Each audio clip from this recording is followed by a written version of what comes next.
The rain relentlessly pounded against the window panes, creating an eerie symphony of drumming that echoed through the empty halls of my apartment. I had just moved in, seeking solace in the silence after a tumultuous breakup. Little did I know that the quietude would be shattered by an innocuous-looking video game cartridge, hidden in the shadows of a dusty old box. As I rummaged through the remnants of my past life, I stumbled upon a relic of my childhood, an old gaming console and a mysterious cartridge labeled Nostalgia. Intrigued, I decided to dust off the cobwebs and give it a spin. The soft hum of the console echoed in the room as the screen flickered to life, revealing a pixelated title screen with a single option: Start. The game unfolded like any other retro adventure, pixelated landscapes and nostalgic chiptune melodies. I marveled at the simplicity, a respite from the complexities of reality. But as I progressed, an unsettling sensation gnawed at the edges of my consciousness. The game began to deviate from its nostalgic facade. The once cheerful sprites morphed into grotesque, contorted figures. The cheerful music now played in reverse, creating an eerie dissonance that sent shivers down my spine. Unnerved but captivated, I pressed on, determined to unravel the mystery.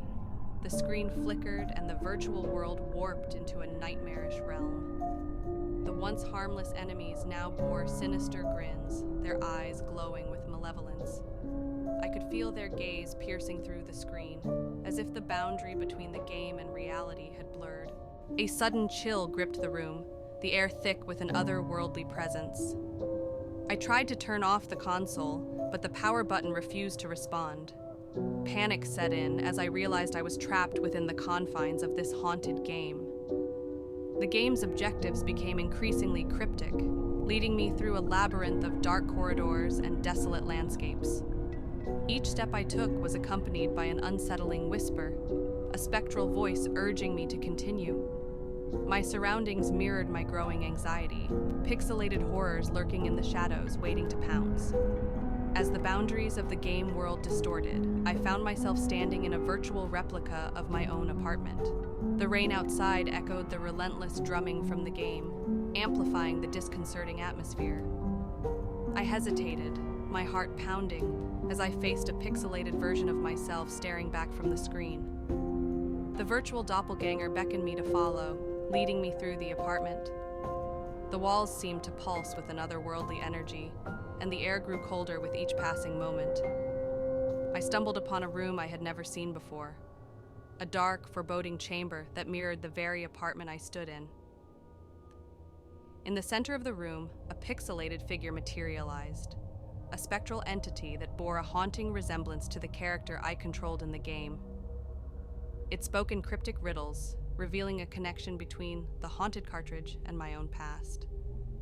The game seemed to feed on my memories, manifesting them in pixelated nightmares. The lines between reality and the virtual world blurred further as the room began to warp and twist. The spectral entity extended its pixelated hand, and I hesitantly touched it. A surge of energy coursed through me, and I found myself back in the real world, standing in the dark chamber of my apartment. The rain outside had ceased, replaced by an unsettling silence.